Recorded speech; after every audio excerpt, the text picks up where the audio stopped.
जाएगा। उसमें से सबसे पहले आज का विषय है उद्यान विज्ञान। उसमें टॉपिक है पहला फूलों की खेती करना, कल्टीवेशन ऑफ फ्लावर, जिसको कह सकते हैं अपन फ्लोरिकल्चर कह सकते हैं। कई बार आज पूछा जाता है कि फ्लोरिकल्चर किससे संबंधित है, यानी कि फूलों की खेती करना क्या कहलाएगा, पुष्प या फ्लोरिकल्चर कहलाएगा। इसमें सबसे पहले बात करते हैं आज पहला पुष्पीय पादप है रोज या गुलाब, जिसका वानस्पतिक नाम रोजा इंडिका सबको आपको मालूम है। इसी का संदर्भ में बात करेंगे, इसका कुल या परिवार कहलाता है रोजेसी, और गुलाब का मूल स्थान या उत्पत्ति स्थल कहलाता है चाइना। चाइना ने गुलाब की सबसे पहले खोज की थी, इसलिए इसका उत्पत्ति स्थल भी चाइना माना जाता है।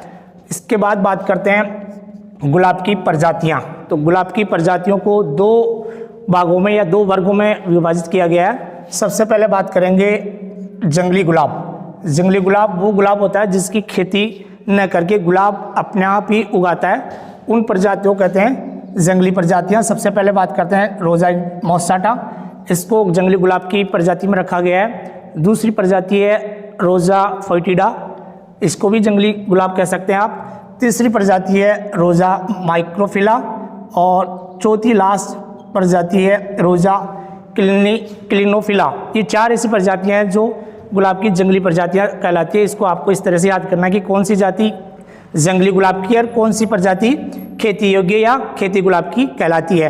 तो इसी के संदर्भ में बात करेंगे। दूसरा प्रकार है आपके खेती योग्य गुलाब, जिसमें किसान खेती करके आमदनी प्राप्त करता है। तो सबसे पहले प्रजाति है रोजा डेमेसियाना, दूसरी प्रजाति है इसमें रोजा मल्टीफ्लोरा, तीसरी प्रजाति को रखा गया है रोजा मोसाटा। देखिए यहाँ रोजा मोसाटा दोनों वर्ग में आ रहा है, यहाँ भी खेती योग्य गुलाब में भी आ रहा है और जंगली प्रजाति में भी इसको रखा गया है। और रोजा मोसाटा को मस्क गुलाब और हिंदी में कहते हैं कस्तूरी गुलाब। तो कई बार ये क्वेश्चन भी आपको थोड़ा नोटिस में रखना है कि मस्क या कस्तूरी गुलाब का वानस्पतिक रूप है या वानस्पतिक नाम है, तो ये क्वेश्चन भी यहाँ महत्वपूर्ण है। रोजा मोसाटा कस्तूरी या मस्क गुलाब को ही कहते हैं। उसके बाद प्रजाति नंबर 4 आती है रोजा चाइनेंसिस, ये भी खेती योग्य गुलाब है। और उसके बाद नंबर 5 पे है रोजा फोइटिडा, ये भी खेती योग्य है और एक जंगली, दोनों में रखा गया मोसाटा और फोइटिडा को।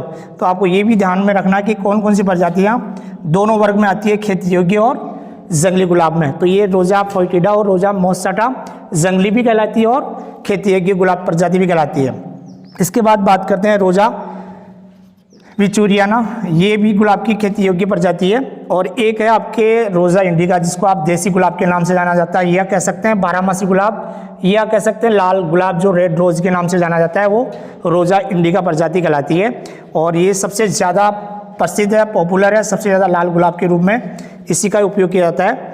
उसके बाद करते हैं गुलाब का थोड़ा सा विवरण बताते हैं। गुलाब को क्या कहते हैं, पुष्प का राजा क्यों कहते हैं, क्योंकि गुलाब सर्वाधिक महंगा पुष्पीय पौधा है, सर्वाधिक लोकप्रिय पुष्प है, इसलिए सबसे ज़्यादा गुलाब को ही इसकी ज़्यादा संज्ञा दी जाती है। इसलिए किंग ऑफ फ्लावर या पुष्पराज की संज्ञा किस पुष्प को देते हैं, गुलाब को कहा जाता है फूलों का राजा।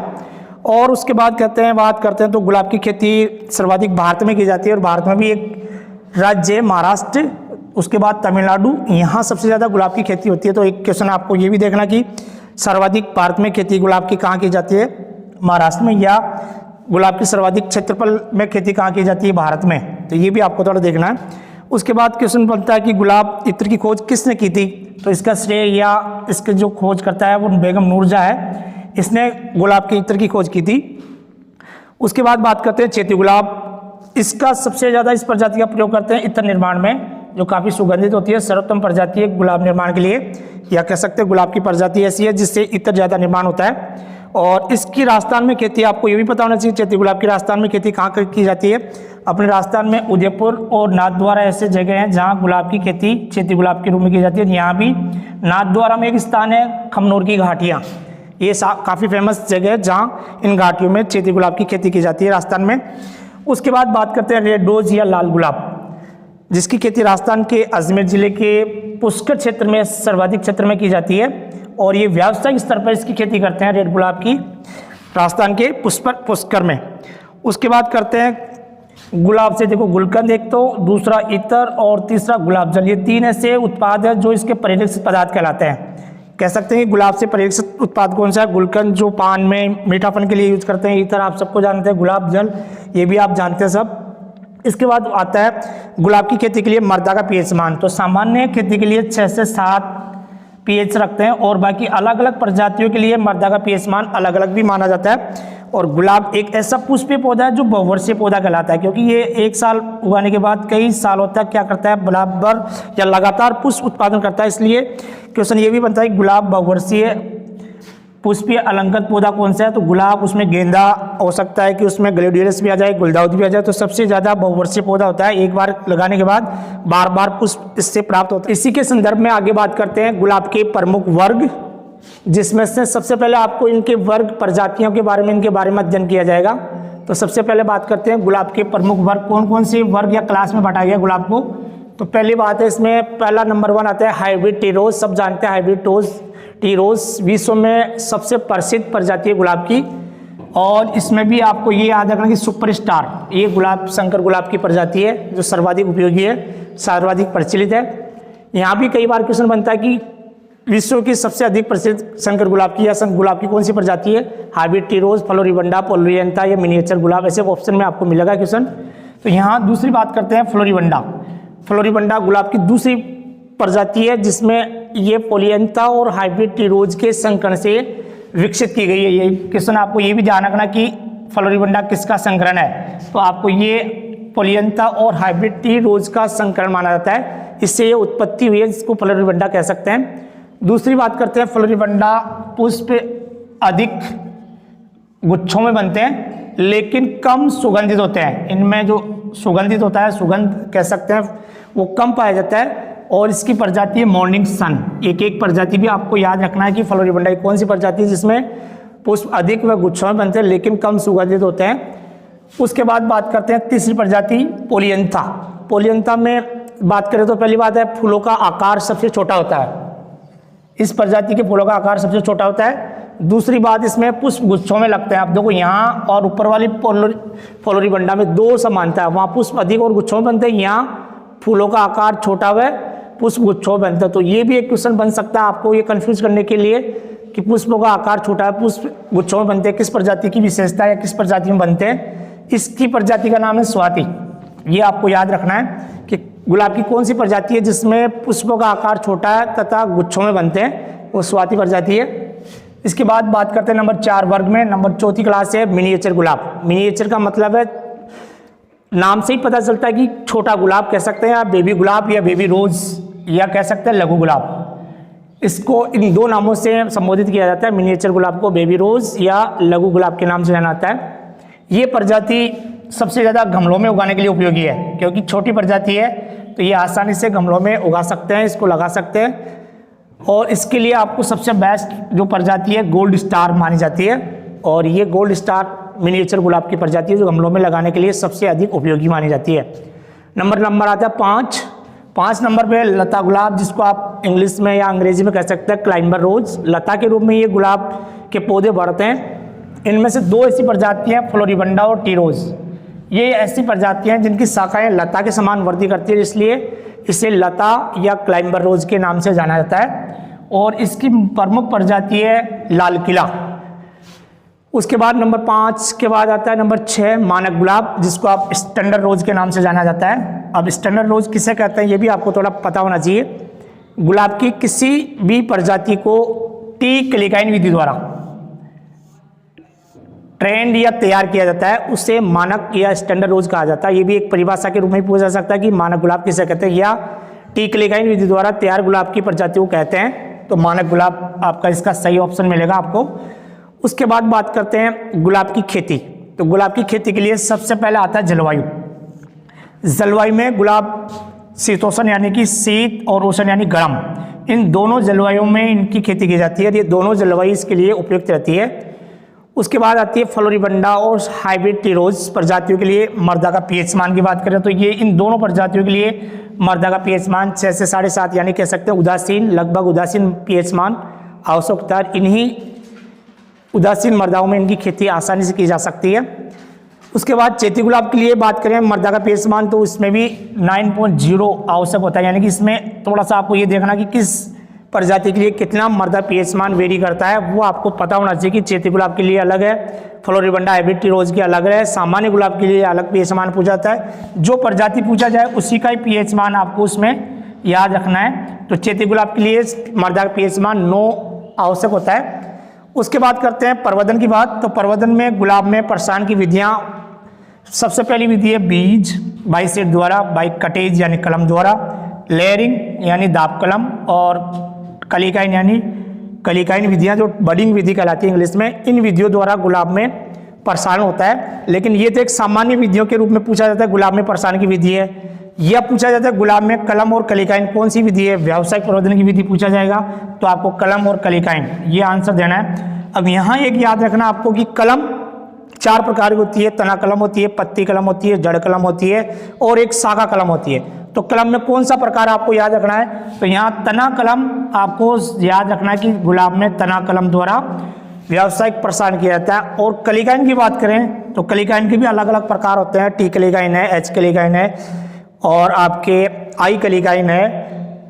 इस तरह ये आपको याद रखा कि पेज कलिकाइन है। तो कौन सा कलिकाइन का प्रकार, तो टी कलिकाइन कह सकते हैं या टी बडिंग, ये व्यावसायिक प्रवर्धन की विधि है। तो आपको दोनों मिला के पूछा जाए सामान्य रूप में कलम और कलिकाइन व्यावसायिक प्रवर्धन, या पूछा जाए गुलाब में व्यावसायिक प्रसारण की विधि है तो तना कलम, जड़ कलम, पत्ती कलम और शाखा कलम, इस तरह आएगा। उसके बाद क्वेश्चन आएगा चैती और देसी गुलाब में प्रवर्धन मुख्यतः कलम यानी कटेज और सकर्ष यानी अंतःबूझधारी विधियों से करते हैं। ये भी एक अच्छा क्वेश्चन है कि चैती और देसी गुलाब में प्रवर्धन मुख्य किस विधि द्वारा किया जाता है। तो इन दोनों ऑप्शन में से आपको या तो तना कलम मिलेगा या सकर्ष विधि मिलेगी, तो ये आपको थोड़ा देखना है इसका। इसके संदर्भ में आगे बात करता है संकर गुलाब के पौधे तैयार करने हेतु किस विधि या मूलबंध किस विधि द्वारा तैयार करते हैं। तो उसमें विधियाँ आएगी आपकी कलम, कलिकाइन, उपरोपण या कह सकते हैं आपकी दाब कलम। तो यहाँ आएगा आपके संकर गुलाब के पौधे तैयार करने के लिए कलम विधि सबसे ज़्यादा उपयोगी मानी जाती है।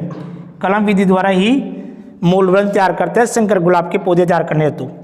उसके बाद बात करते हैं संकर टी रोज। संकर टी रोज में मूलबंध के लिए सबसे उपयुक्त प्रजाति है रोजा इंडिका। ये सर्वाधिक उपयुक्त प्रजाति है। वैसे रोजा मल्टीफ्लोरा भी अच्छी है लेकिन सबसे ज़्यादा उपयोगी है रोजा इंडिका। इसका ही ज़्यादा प्रयोग करते हैं मूलबंध के लिए, संकर टी रोज बनाने के लिए।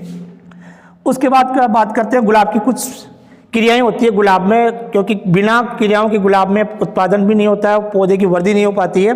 तो यहाँ सबसे पहले बात करते हैं प्रूनिंग। प्रूनिंग का सामान्य नाम है काट छांट या क्रंथन।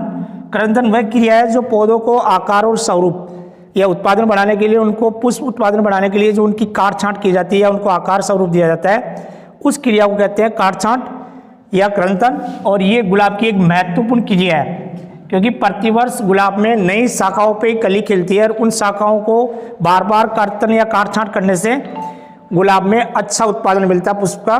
तो गुलाब में प्रूनिंग क्रिया एक क्या है, महत्वपूर्ण क्रिया मानी जाती है। बाकी कई पुष्पों में ये क्रिया नहीं करते हैं, बाकी गुलाब में करते हैं क्योंकि गुलाब काष्ठीय बहुवर्षीय पुष्पीय पौधा है और जिनमें ये लकड़ी या काष्ठ पाई जाती है वहाँ काट छांट करना आवश्यक होता है। उसके बाद बात करते हैं गुलाब में कर्तन का उपयोग समय होता है अक्टूबर से जनवरी माह। ये भी एक महत्वपूर्ण क्वेश्चन है, कई बार अक्सर पूछा जाता है कि गुलाब में कर्तन का उपयोग समय माना जाता है। उपयोग समय होता है अक्टूबर से जनवरी, ये सबसे उपयोग समय होता है। उसके बाद बात आता है जैसे क्वेश्चन पूछा जाए संकर टी रोज में काट छांट का उपयोग समय कब होता है, तो ये आएगा सितंबर से अक्टूबर में, इसका सही समय माना जाता है। और उसके बाद चैती गुलाब में प्रवर्धन का समय या कर्तन का समय पूछा जाए तो वो आता है इसमें 15 दिसंबर से जनवरी माह, इसका काट छांट का उपयोग समय है। और उसके बाद आता है गुलाब में पुष्पन या पुष्प का आकार बढ़ाने हेतु जो कलियों को हटाने की क्रिया होती है, उस क्रिया को कहते हैं आपके कली विच्छेदन कह सकते हैं इंग्लिश में डिसबडिंग। क्योंकि जितनी बार आप कलियों को कम करोगे गुच्छों से उतने ही पुष्पों का आकार बढ़ेगा और उत्पादन बढ़ता है। तो गुलाब में एक महत्वपूर्ण क्रिया ये भी है कि डिसबडिंग किससे संबंधित है, या कह सकते हैं गुलाब में पुष्प का आकार बढ़ाने के लिए कौन सी क्रिया की जाती है, कली विच्छेदन। उसके बाद आपको पता होना चाहिए विटरिंग क्रिया क्या है। विटरिंग क्रिया सबसे पहले गुलाब से अपनाते हैं। गुलाब में काट छांट की जो क्रिया है उसको आप कह सकते हैं विटरिंग क्रिया, या कह सकते हैं गुलाब के पौधों में कृत्रिम रूप से आराम देने की क्रिया को विटरिंग क्रिया कहा जाता है। ये भी इस तरह भी पूछा जा सकता है, या कह सकते हैं गुलाब में काट छांट की क्रिया कहलाती है विटरिंग। या विटरिंग क्रिया किससे संबंधित है, गुलाब से। या विटरिंग क्रिया किस में अपनाते हैं, गुलाब में। कई तरह से इस क्वेश्चन को घुमा फिरा के पूछा जा सकता है। आपको ये याद रखें विटरिंग क्रिया हमेशा गुलाब में अपनाते हैं और गुलाब से संबंधित है। उसके बाद बात करते हैं, कई पुष्पीय पौधे और फल वृक्ष ऐसे होते हैं जिनमें जड़ उपचार क्रिया की जाती है। तो गुलाब में एक ऐसे पुष्पीय पौधा है जिसमें जड़ उपचार क्रिया अपनाई जाती है। उसके बाद एक फल वृक्ष है जिसमें नींबू, इसमें भी जड़ उपचार की क्रिया अपनाते हैं, जिससे क्या होता है कि पौधे की शाखाएं काफ़ी अच्छी वृद्धि करती है, प्लस नीचे जितने भी पोषक तत्व पौधा नहीं ले पाता उन जड़ों से उन पौधों को पोषक तत्व भी आसानी से उपलब्ध होते रहते हैं। इसलिए गुलाब और नींबू में जड़ उपचार क्रिया अपनाई जाती है। अब बात करते हैं गुलाब में कौन सा रोग फैलता है, कौन सा कीट या व्याधि फैलती है। तो गुलाब का प्रमुख है डाईबैक, जिसको आप सूखा रोग से नाम से भी जानते हैं। ये गुलाब में सर्वाधिक पाया जाता है और ये गुलाब में कॉपर पोषक तत्वों की कमी से होता है। तो ये भी आपको याद रखना कि डाईबैक रोग किस पुष्पीय पौधे से संबंधित है, या गुलाब में डाईबैक रोग किस पोषक तत्वों की या सूक्ष्म पोषक तत्व की कमी से फैलता है, वह है कॉपर यानी कि जस्ता। उसके बाद बात करते हैं रेड स्केल। ये गुलाब का प्रमुख कीट है। कई बार वहाँ इतना ही पूछ लिया था स्केल कीट किससे संबंधित है, लेकिन पूरा इसका सही आंसर होता है रेड स्केल कीट गुलाब से संबंधित है और ये गुलाब में ही ज़्यादा लगता है। इसी के संदर्भ में थोड़ी सी बात करें अपन, तो जैसे कई बार क्वेश्चन पूछा जाता है कि जनरल क्वेश्चन पूछ लिया जाता है गुलाब की पंखुड़ियों में एसेंशियल ऑयल यानी कि सुगंधित तेल की मात्रा कितने प्रतिशत होती है, तो वो आपको पता होना चाहिए 0.03 से 0.045%। एक तो ये आपको नोटिस होना चाहिए कि गुलाब की पंखुड़ियों में एसेंशियल ऑयल की मात्रा कितने प्रतिशत होती है। एक आपको पता होना चाहिए गुलाब उत्पादक को क्या कहते हैं, रोजेरियन, या कह सकते हैं रोजियन कहते हैं। गुलाब का जो उत्पादन करता है उसको रोजेरियन कहते हैं, और जिस स्थान पर गुलाब लगाया जाता है उसको रोजेरी कहते हैं। ये दो शब्द ऐसे हैं, रोजेरियन और रोजरी। तो इसका भी आपको थोड़ा सा पता होना चाहिए कि गुलाब उत्पादक रोजेरियन कहलाता है और जिस स्थान पर या नर्सरी स्थान पर गुलाब उगाया जाता है वो रोजेरी कहलाता है, या गुलाब की जो पौधशाला है नर्सरी कहलाता है वो रोजेरी कहलाती है। ये भी कह सकते हैं। एक इसमें आता है कि गुलाब का प्रति पौधा कितना पुष्प उत्पादित करता है, तो वो भी आपको पता होना चाहिए कि 10 से 12 किलोग्राम एक पौधा गुलाब का पुष्प उत्पादित करता है, 10 से 12 किलोग्राम। और एक क्वेश्चन महत्वपूर्ण क्वेश्चन है कि एक गुलाब का पौधा कितने वर्ष तक पुष्प उत्पादन करता है, वो भी आंसर आएगा 10 से 12 वर्ष। यहाँ वर्ष और वहाँ किलोग्राम है, ये दो चीज़ आपको थोड़ा ध्यान रखना है। 10 से 12 किलोग्राम तो प्रति पौधा पुष्प उत्पादित करता है, और एक पौधा कितने साल तक गुलाब का उस उत्पादन देता है, वो 10 से 12 वर्ष का माना जाता है। तो इसमें महत्वपूर्ण क्वेश्चन आपको एक बार दोबारा फिर बता देता हूँ मैं। एक तो ये क्वेश्चन यहाँ से महत्वपूर्ण है, हाइब्रिड टी रोज, गुलाब की कौन सी प्रजाति सर्वाधिक प्रचलित है विश्व में, वो हाइब्रिड टी रोज है। एक यहाँ मिनिएचर गुलाब, कौन सी प्रजाति, या बेबी रोज या लघु गुलाब किस प्रजाति को कहते हैं, वो मिनिएचर है। एक तीसरा आपके यहाँ मानक गुलाब, ये भी महत्वपूर्ण क्वेश्चन है क्योंकि कई बार पूछ लेंगे गुलाब की किसी प्रजाति को टी कलेगाइन विधि द्वारा तैयार करना कहलाता है, मानक गुलाब, लता गुलाब, मिनिएचर या हाइब्रिड टी रोज। तो ये इस तरह भी पूछा जाता है, या फिर परिभाषा के रूप में न पूछ के मानक गुलाब की प्रजाति कौन सी, इस तरह भी पूछ सकते हैं। एक क्वेश्चन आपके गुलाब की खेती के लिए मर्दा का पीएच मान सभी प्रजातियों के लिए अलग अलग है। तो चैती गुलाब के लिए मैंने बताया आपको 9.0 होता है, ऐसे ही मैंने सामान्य गुलाब के लिए पूछा है 6 से 7.5 बताया मैंने आपको। तो ये दो चीज़ आपको याद रखना कि अलग अलग प्रजातियों के लिए मर्दा पीएच और ये चैती गुलाब वाला सबसे इंपॉर्टेंट है। यहाँ इसके बाद आता है प्रसारण, तो प्रसारण में सबसे इंपॉर्टेंट है तना कलम और एक टी कलिकाइन। ये दो महत्वपूर्ण क्वेश्चन है। यहाँ से भी गुलाब में कौन सी कलिकाइन विधि द्वारा प्रवर्धन किया जाता है, तो टी कलिकाइन, और कलम की बात करें तो तना कलम। और एक क्वेश्चन यहाँ देखिए चैती गुलाब का, चैती गुलाब में प्रवर्धन मुख्यतः कलम, वो भी तना कलम और शकर्ष दोनों विधियों द्वारा करते हैं, देसी और चैती गुलाब में। और एक क्वेश्चन देखिए यहाँ से शंकर गुलाब के लिए जो पौधे तैयार करते हैं, मूलबंध तैयार करने के लिए कौन सी विधि अपनाते हैं, वो है कलप विधि। और लास्ट क्वेश्चन है एक यहाँ से देखिए करंतन या प्रूनिंग क्रिया, ये गुलाब में महत्वपूर्ण क्रिया। ये समय पूछा जाता है इसमें किस माह में या किस समय किया जाता है, अक्टूबर से जनवरी माह, ये एक आपको महत्वपूर्ण क्वेश्चन इसमें बताया जा रहा है। और एक विटरिंग क्रिया का क्वेश्चन भी पूछा जाता है, अक्सर कई बार पूछ लिया जाता है विटरिंग क्रिया इतना से पूछ संबंधित है, किससे संबंधित है, तो आपको इतना ध्यान रखें विटरिंग क्रिया गुलाब से संबंधित है। और बाकी आप सामान्य क्वेश्चन है, सभी सामान्य क्वेश्चन है, ये आपको याद रखने की बात है। और इसमें कोई दिक्कत हो तो इसमें से जड़ उपचार भी इसमें अपनाते हैं, डाईबैक इसमें रोग है, रेड स्केल इसका प्रमुख